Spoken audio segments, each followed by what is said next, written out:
Olá, seja muito bem-vinda, seja muito bem-vindo ao nosso Papo Real, o programa que traz para você as peculiaridades da monarquia, a monarquia brasileira, a monarquia internacional, e busca trazer para você argumentos reais e embasados sobre o regime monárquico e sobre geopolítica. Eu peço desculpa já de antemão, porque nós estamos tendo obras no meu apartamento de cima, na esquina, então caso haja algum tipo de barulho, eu já de antemão peço desculpa. Eu estou microfonado aqui para que você tenha o melhor áudio possível, mas pode ser que nós tenhamos, porque tem gente pulando aqui, pulando corda, dançando em cima, então é possível que algum barulho aconteça. O que eu gostaria de falar hoje, antes de mais nada, tem uma coisa muito importante que eu gostaria de falar. Eu tenho recebido algumas indagações por parte de monarquistas me dizendo o seguinte: tem gente que toda vez que eu chego com o argumento da monarquia, pessoas dizem para mim, como é que uma pessoa pode ser príncipe de um reino que não existe mais, e etc, etc, etc. Então, muita gente diz assim, mas o príncipe ele só é príncipe pela graça do monarquista, que o apoia e o reconhece como tal. Veja, ou seja, dizem que os príncipes brasileiros são príncipes de lugar nenhum. Isso tudo é bobagem, balela. E eu vou explicar por quê, e eu vou dar exemplos de reconhecimentos formais e informais que a jurisprudência internacional prova que esses títulos continuam existindo mesmo a monarquia estando extinta. Por quê? Porque se acredita que a monarquia pode ser retomada a qualquer momento, como aconteceu na Espanha, por exemplo. Então, não quer dizer que porque a monarquia foi extinta, que a monarquia necessariamente não retornará ao poder. E como esses direitos desses príncipes ou dos antepassados foram retirados de forma ilegal, de acordo com a lei internacional, foram usurpados, foram roubados, o que é a mesma coisa que alguém chegar e roubar o seu carro, ou roubar a sua carteira, você tem direito de reivindicar esses direitos, mesmo o tempo tendo passado, mesmo o carro não mais existindo, ou seja lá como for. Esses são seus direitos e você tem toda a razão de reclamá-los. Então eu vou dar alguns exemplos aqui de países que reconhecem títulos extintos. Então, por exemplo, a monarquia mais famosa do mundo, a monarquia britânica, reconhece títulos extintos, como por exemplo do príncipe Aga Khan, que era um príncipe que é o chefe dos ismaílis muçulmanos, e a rainha reconheceu o tratamento de Sua Alteza Real para o príncipe Aga Khan, mesmo ele não mais estando reinando, né? E por consequência, se a monarquia britânica assim reconhece os títulos, também os países da Commonwealth, como a Austrália, o Canadá, etc. A Espanha, por exemplo, o rei, ele recebe vários príncipes que já não mais reinam, como da casa Bourbon Duas Sicílias, como da casa da Geórgia, e os reconhece nos eventos oficiais com os títulos. Portugal, como eu falei num programa anterior, reconheceu Dom Duarte Pio como Duque de Bragança, como herdeiro da monarquia, se monarquia houvesse. Então, mesmo havendo a República reconheceu esses títulos, mesmo a coroa não mais existindo. O Líbano, eu falei aqui do nosso reconhecimento recente de 2019, mas também do fato de que os nossos títulos vêm sido reconhecidos não só pela República Libanesa, que existe desde 1946, mas antes disso pelo Império Otomano. Então, mesmo os títulos, tendo sido extintos, eles continuaram sendo reconhecidos até a extinção do Império Otomano em 1924. Então, e agora, 2019, os títulos foram reconhecidos por decreto presidencial, que eu falei no programa sobre reconhecimentos. Eu vou pedir até para o Leonardo, o nosso coordenador aí no Brasil, para ele colocar o card do programa sobre reconhecimentos. Também Uganda, por exemplo, eu recebi recentemente o título de Cavaleiro Gran Cruz de uma ordem do rei de Bunyoro Kitara. Bunyoro Kitara é um reino que fica dentro da República da Uganda, mas desde 1993 esse reino existe há séculos, é um reino tradicional. E eu prometi, nós vamos falar um programa só sobre as monarquias africanas, que são extremamente interessantes, porque elas estão dentro de repúblicas e os reis estão efetivamente reinando com a sua corte, com o seu território, etc. Então, eu recebi esse título do rei Solomon, de Bunyoro Kitara, da Uganda, e essas honrarias e esse reino ele é reconhecido pela Constituição de Uganda de 1993. Por exemplo, a Itália monarquista e Itália republicana reconhece esses títulos. Você tem vários títulos, várias sentenças jurídicas reconhecendo títulos extintos como propriedade privada dos seus herdeiros. Sentenças que vão de 1949, até 2006, 2016, as últimas que eu tive ciência, de diversas cortes. E a própria Corte de Cassação, que é a Suprema Corte italiana, reconhece esses direitos.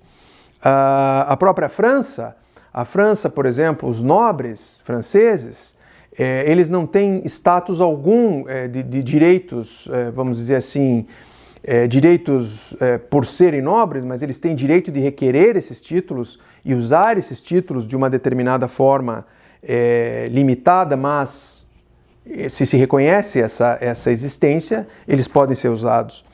A própria Jordânia, reconhece os títulos da Síria e do Iraque que foram extintos. A Casa Real da Jordânia reconhece a existência desses títulos e reconheceu também os nossos títulos informalmente, quando lá estivemos residindo por 2 anos. A Alemanha também, você pode usar o seu título como sobrenome. Claro, você não tem nenhum benefício jurídico, exceto de poder usar o seu título, mas há um reconhecimento desse título por parte do governo. O Vaticano, se você for ver o meu brevet de Cavaleiro do Santo Sepulcro de Jerusalém, reconheceu o meu título, como reconhece título de várias casas que não mais reinam. Houve, inclusive, quando o Papa Bento XVI ainda era Papa, houve uma grande confusão, porque o Papa Bento XVI fez uma bênção papal ao então vivo o arquiduque Habsburgo, Otto von Habsburg, e a Áustria não mais reconhece esses títulos. Inclusive eles têm uma certa... eles veem com uma certa...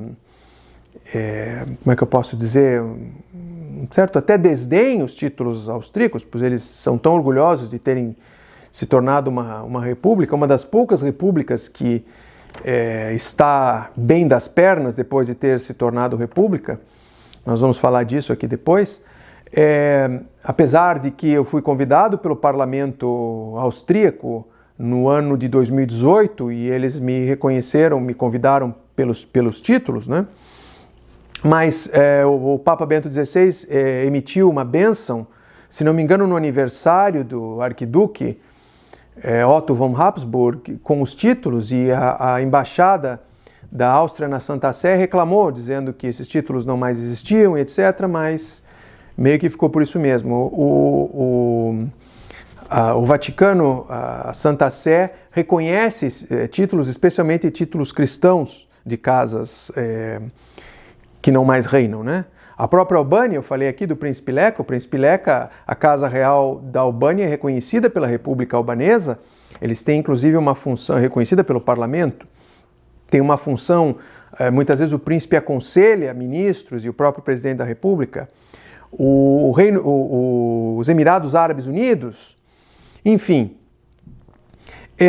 Outra coisa, eu falei aqui da Áustria, o fato de você não reconhecer também é uma forma de reconhecimento. Por quê? Porque todo mundo sabe que esses títulos existiram, mas o fato de você negá-los explicitamente faz também com que se torne óbvio que você tem direitos que estariam sendo lesados no caso do reconhecimento desses títulos. Muitas repúblicas não entendem assim. Como eu sempre digo, eu defendo que os países, os príncipes, eles têm uma função, nos países que outrora reinaram, têm uma função ativa, porque os príncipes eles continuam tendo os deveres, mesmo perdendo os direitos, alguns dos seus direitos, né? Nós explicamos isso também em programas passados, né? Os 4 poderes soberanos, que são ius gladi, ius imperium, ius majestatis e ius honorum. Ius imperium é o poder, o direito de governar um território, um povo. Ius gladi é o poder, o direito de comandar exércitos e imputar a pena capital. Ius majestatis, o direito de ser reconhecido pelo seu título. E ius honorum, o direito de conferir nobreza, de conferir honras. Né? Então, ius imperium e ius gladis, eles ficariam dormentes enquanto a monarquia está nesse interregno. Já o ius majestatis, que é relativo ao título, e o ius honorum, que é relativo a você conceder honras, títulos de nobreza, títulos de cavalaria, todo tipo de honra, eles também ficariam ativos. Então, o príncipe tem o direito de ser reconhecido pelo seu título e tem o direito de conferir essas honras. Na verdade, quem confere as honras é o chefe da dinastia. Nós também explicamos isso há alguns programas atrás. Bom, dito isso, vamos ao programa de hoje. Nós falamos bastante aqui, mas é necessário fazer essas distinções para que as pessoas entendam e não falem bobagem. Quem fala isso fala bobagem. Porque há muita jurisprudência internacional que reconhece esses títulos que foram usurpados, né? Esses reinos foram usurpados, então os herdeiros têm o direito de reclamar esses títulos, da mesma forma que um herdeiro de um terreno, de uma casa ou de um apartamento tem direito de reclamar se o seu direito foi lesado. Muito bem, desculpe o barulho, como eu falei no começo do programa, nós estamos tendo reformas em todo... Para onde eu olho tem reforma, enfim. O que nós vamos falar hoje? Muitos monarquistas não gostam desse tema, mas eu acho muito necessário e acho muito importante que nós falemos sobre os erros da monarquia. Porque a monarquia é um regime feito por homens, apesar de ser um regime que vem da natureza, vem da observação da natureza, onde você tem vários exemplos de estruturas monárquicas na natureza, e é o regime que mais obedece essa inspiração natural, e é o regime que, até que se prove em contrário, foi o regime que mais deu certo. Mas, independentemente disso, é um regime feito por homens e, obviamente, sujeito a falhas. Cabe a nós, ao invés de descartar a monarquia, como muita gente faz, de aprimorá-la ao invés de descartá-la, porque está se tentando aprimorar a república desde 500 a.C. e aí não se conseguiu. Então, como eu sempre digo, basta ver quais são os países mais bem-sucedidos e, obviamente, são monarquias. Enfim, então, quais são os erros da monarquia? Por que é que a monarquia falhou em alguns lugares e por que é que alguns países resolveram se livrar da monarquia? Bem, geralmente, 9 entre 10 casos é porque tem um grupo, né, a família imperial ou real ou principesca não está satisfazendo aquele grupo de interesse, e aquele grupo de interesse não quer se livrar da monarquia, mas quer transformar-se em rei com outro nome. Quer dizer, ele é o protetor do país, da república, ele é o... né? Então, nós temos vários casos, por exemplo, no próprio Egito, você tem isso, se livrou-se da monarquia, mas criou-se uma dinastia com outro nome. Na Líbia, Muammar Gaddafi.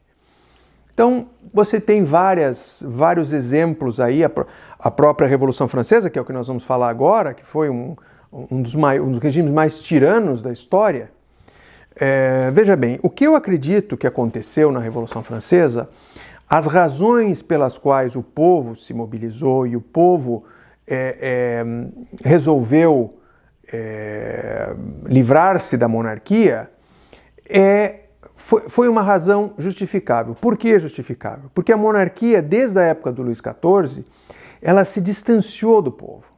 Ela se distanciou do povo e começou a criar-se um culto tão forte à pessoa do rei, né? Na época do rei Luís XIV, o rei Sol, né? L'État c'est moi, né? O Estado sou eu. Então, criou-se um tão forte culto à pessoa do rei, que isso, na minha opinião, é um erro. Né? O que você deve ter é um respeito, uma reverência ao cargo e não à pessoa, porque a pessoa não é importante, quem é importante é a posição, é o cargo, né? Muitas vezes multicentenário ou milenar, né? Criou-se essa distância com o povo. E quando você cria a distância do povo, o povo sempre deve ser a preocupação número 1 do monarca, do soberano. Aí você quando o rei começa a achar que ele é superior, que ele é melhor deve ser tratado como um deus ou coisa parecida, aí se perde completamente toda a razão da monarquia, que a razão da monarquia não é você dar a uma pessoa poder e reverência que não seja correspondida. Você não reverencia a pessoa, você reverencia o sacrifício que aquela pessoa está fazendo em dedicar-se não a si, não aos seus interesses, mas aos interesses do povo. Essa é a razão de que você faz uma saudação para um soberano, ou você respeita o soberano. Não é porque o soberano é uma pessoa especial necessariamente, é porque ele está sacrificando a si próprio e a sua família para o povo, para a nação. Então, ele não pensa em si, ou não deve pensar em si. Nós tivemos reis abusivos? Claro, muitos. Mas, com o advento das monarquias constitucionais, muito desse absolutismo e desse egocentrismo real tem sido coibido e tem sido controlado.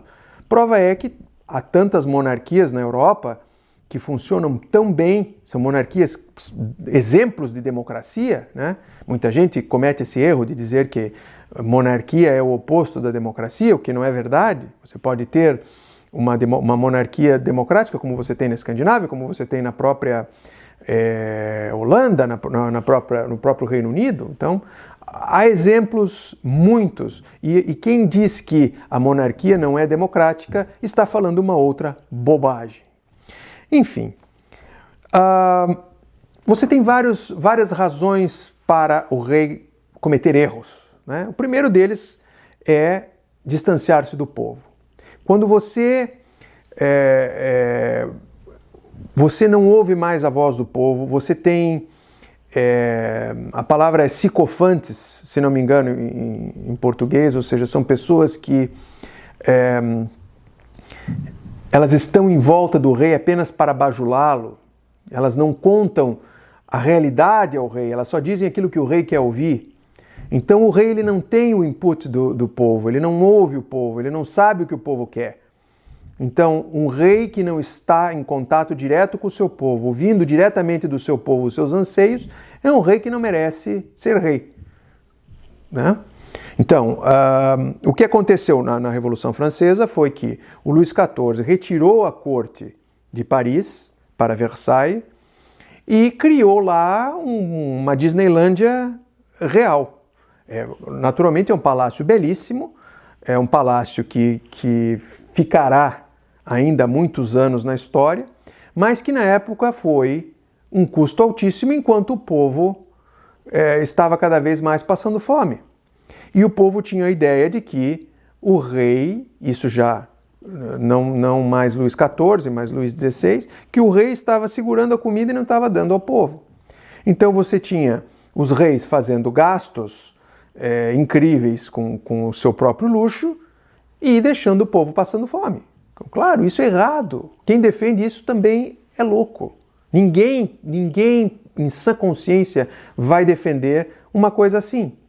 Então, a partir do momento que o rei se distancia do povo, que o rei começa a achar que ele, porque ele é uma espécie de divindade ou qualquer coisa parecida, ou ele tem algum tipo de desvio mental, que também é possível, e as constituições e as monarquias elas devem ter essa cláusula, que a partir do momento que o rei se mostrar um tirano ou se mostrar desequilibrado, você imediatamente substitui.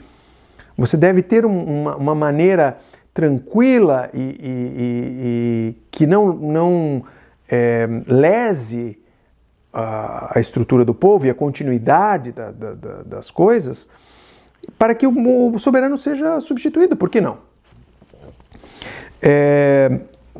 Por essa razão, por exemplo, a monarquia árabe, da qual eu descendo, você não há primogenitura, ou seja, não é o filho mais velho que herda, e sim o mais capaz, ou aquele que tem mais predisposição, ou aquele que tem mais sabedoria, ou aquele que tem mais jeito com o cargo, é a pessoa que irá efetivamente substituir o soberano anterior. Muitas vezes é o soberano anterior que escolhe e outras vezes são os próprios príncipes, como por exemplo no caso da Arábia Saudita. Então você tem ali uma série de fatores que colocam aquela pessoa, que também pode haver um erro e aquela pessoa enlouquecer, é possível também, mas daí você imediatamente substitui. Então, como eu sempre gosto de dizer, a monarquia, por pior que seja a monarquia, ela é melhor do que a república. Por quê? Você veja no Oriente Médio, por exemplo. No Brasil, eu não quero nem dizer, né? No Brasil, quem está assistindo, que está no Brasil, sabe, basta ver. Eu não digo que o Brasil imperial fosse as mil maravilhas, mas certamente muito melhor do que a república. Não, acho que os números aí... Vários monarquistas falam disso várias vezes, então eu não vou aqui repetir os números. Se vocês quiserem, coloquem nos comentários ou peça por e-mail e nós podemos falar sobre isso, mas isso é óbvio, né? A própria França, as pessoas talvez que estejam no Brasil não estão sabendo, mas todas essas repúblicas, por exemplo, a França, a Alemanha... todas elas não estão vivendo exatamente um conto de fadas, né? Há muita disputa interna, muita briga, muitos descalabros até. Então, não creio que se nós pegarmos o melhor momento da França monárquica e o melhor momento da França republicana, eu acredito que o melhor momento da França monárquica se sobressaia. O próprio Líbano, olha o que está acontecendo com o Líbano hoje, né? A Síria, o que está acontecendo com a Síria, o Iraque, todos esses eram monarquias e se tornaram repúblicas. E você vai dizer, mas as monarquias do Oriente Médio que funcionam são apenas as monarquias que têm petróleo. Não, a Jordânia é um país paupérrimo. É um país paupérrimo e é um dos países mais estáveis do Oriente Médio por ser uma monarquia.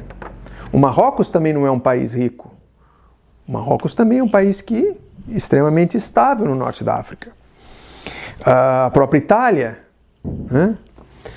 As monarquias africanas, então, não há nem uma discussão.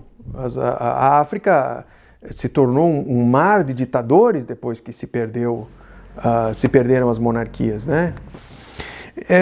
Enfim, para concluir, né, com o barulho do sujeito aqui em cima furando sei lá o quê, eu gostaria de dizer que a monarquia, como tudo no mundo, deve evoluir. A monarquia deve sim representar a tradição, os valores, os bons costumes, sim, mas a monarquia também deve evoluir.